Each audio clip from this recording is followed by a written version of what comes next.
You But only you don't even believe that the heaven's equal. You believe in Goyim heaven, which is separate. Are we going to be in the same heaven if we follow Noahide different laws? heavens, Goyim? but I wish all the Jews that are not religious to go to the heavens of the Gentiles. Do you know what it means, a divine heaven of Gentiles?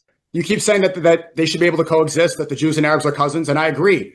But They you cannot coexist in Israel, coexist. by the way, just to let You you know. cannot coexist today if you believe that you're superior, which is clear from the Israeli leadership and clear from even what you're saying. If you believe First of all, Rabbi, hold on. If you believe you have your own place in heaven and that the Goyim have their own place that's separate and that's lower, you do not believe you're equal. Right. You believe you're superior. Rabbi, can Did you hear about You Bilam? believe that you're the children of God and others are inferior. I heard you. Did you hear about Bilam?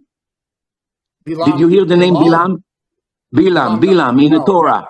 No. Okay, so Bilam, in the time of Moses, the Gentiles in the world had a main prophet on the other side of Moses. His name was Bilam. There was a king named Balak. He hired Bilam to curse the Jewish nation because he had divine powers, the prophet of the Gentiles. And then God said to him, you can read it in the Torah, God said to him, I don't give you permission to curse the Jewish people.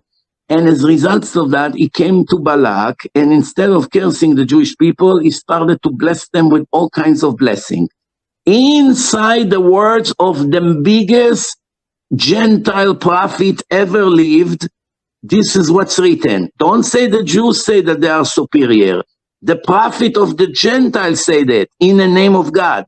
And this is his words. I'm going to say it to you in Hebrew and I will translate it to you. This is what Bilam say. Tamut nafshi mot yesharim v'tihi achariti kamohu. Translation.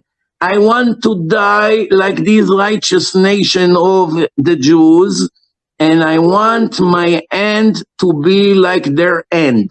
Now you and I know that Jews and Gentiles die the same way. Car accident, cancer, cancer, old age, old age. There's no difference how Jews died and how Gentiles died. People die, and that's natural death.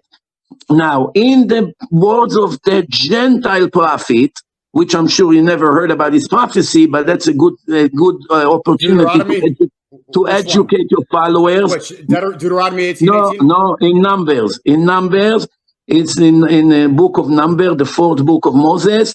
You see over there, this is his words. Tamut nafshi mot yesharim, the nation of Israel called Yeshurun. I want to die like the Jews, and I want to go where the Jews are going. From here, we learn, it's a divine book, that Jews and Gentiles go to different heavens, but it's no discrimination, because every Gentile can convert to Judaism and is welcome.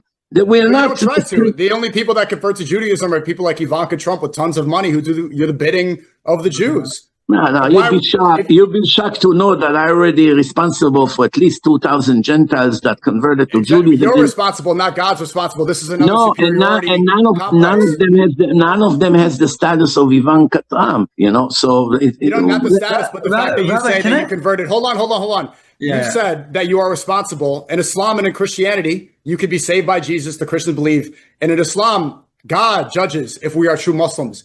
In rabbinical Judaism, you have to go to rabbi court. You have to follow it's a 2 to 7 year process. It takes a long time.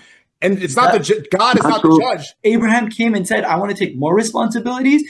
And that's called the 613 commandments of Judaism. And any human being on planet Earth who says, you know what, I want more responsibility, could take on that responsibility. That's what we call conversion. If someone says, no, I don't want to keep Shabbat, I don't want to keep kosher, I'm good keeping the basic, fine. And guess what? According to the more you have to do, there's more reward. The less you have to do, less reward. It's not about races. You're not going to pay the guy who's the manager versus the guy who's just a worker, right? Not to use that example, but the guy, the manager has more responsibilities than the worker, right? They're not going to get paid the same.